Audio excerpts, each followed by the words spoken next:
Good morning. I really enjoyed the book, This Time Together by Carol Burnett.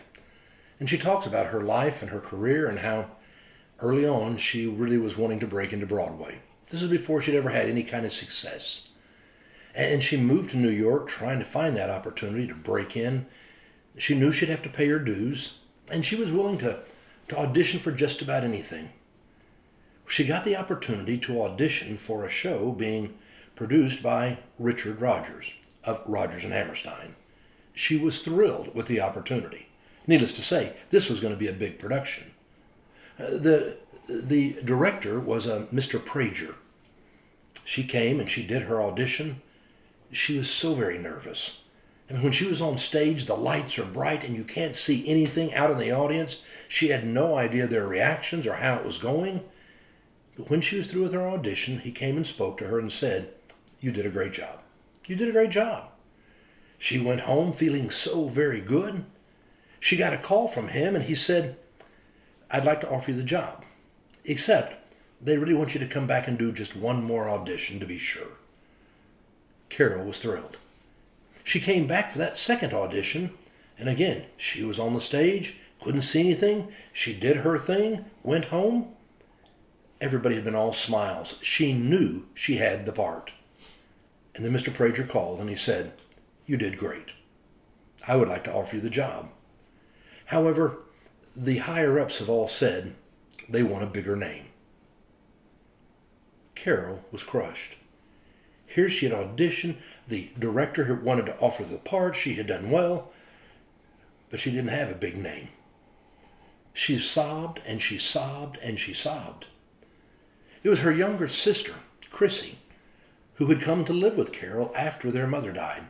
She was only 13 years old, much younger than Carol, and she just couldn't stand seeing her older sister cry and cry.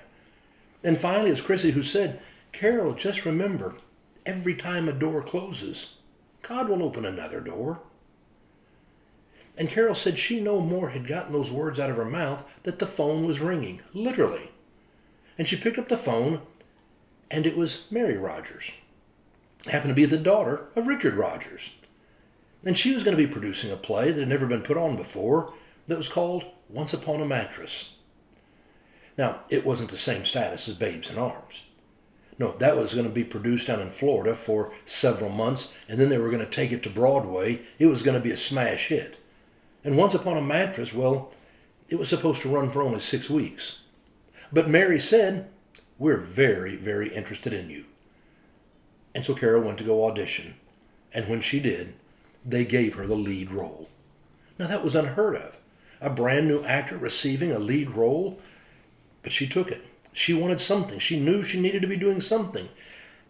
And in the end she took it, and the show didn't run for just 6 weeks. No, the people came and came and came. It was so popular, it would run for more than a year. It was so popular, it would wind up being putting on television for 3 different times. No, it became the springboard for Carol. Oh, by the way, Babes in Arms, well, it never did really come together. It ran for a couple of months down in Florida.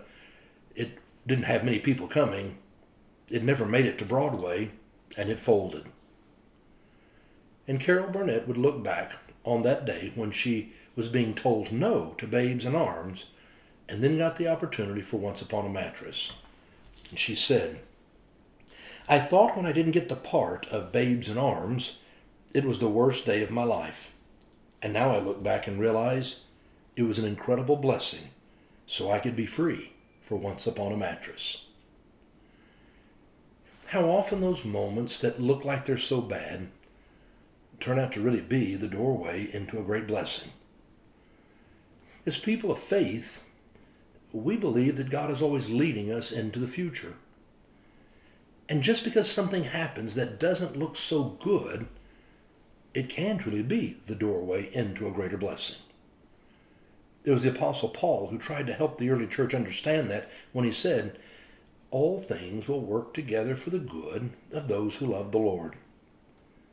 He didn't say that all things that happen are good. He was saying God can use in all circumstances. All things can work together for good of those who love the Lord. Today, Go out and live with a sense of confidence. Whether the things that are happening look good or not so good, put them in God's hands and trust for an exciting tomorrow. Have a great day.